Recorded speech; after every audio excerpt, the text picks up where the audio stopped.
A murder plot foiled and exposed by the would-be assassins. A guy in Australia paid a group of hitmen, allegedly, to kill his wife while she was in Africa. She survived and surprised her husband by showing up at her own funeral. Crimesider's Graham Cates has been looking into the story. Okay, start with the plot in the beginning. This goes back just about a year. Noella Rukundo had traveled from Australia to Burundi for a funeral. A member of her family had died, and her husband stayed back in Australia. After the funeral, she goes back to her hotel room. She's mourning, she's sad, and he calls her and says, you know, why don't you go and get some fresh air?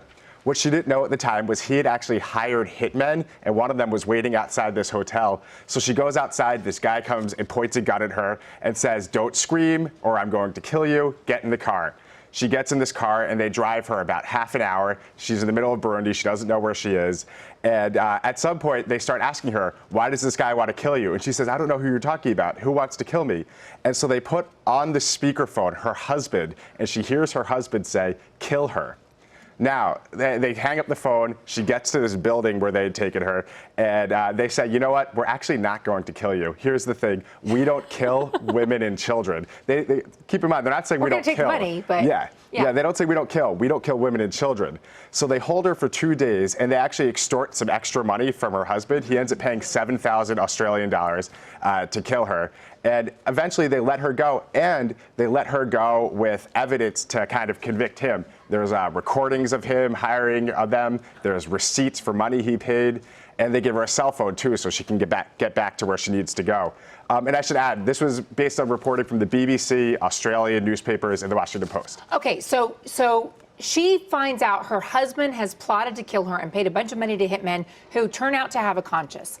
She flies back to Australia, and she gets the authorities involved. Right. So the first thing she does is she actually waits outside of the memorial service funeral that was going on for her when she got there. The way it worked in the community they lived in was that basically people kind of file in and out of the house and give some money as donation to the husband over the course of a day. When this is all over, he walks outside and sees her, and she says he walked up to her like she was a ghost and touched her on the shoulder to make sure she was real, and then was like, I'm so sorry. But she's already contacted police, and once they got involved, at first he was saying, I didn't do it. So they got her to call him on the phone and kind of trick him into confessing on the phone. And then when he was shown the recorded confession, he actually pled guilty. Okay, so it's a done deal now. Why did he want her killed? Reportedly, and he denies this, they say that he was afraid she was going to leave him for another man. Oh, fear can be a powerful, motivating factor, but my goodness, can you imagine? He thinks that she's dead.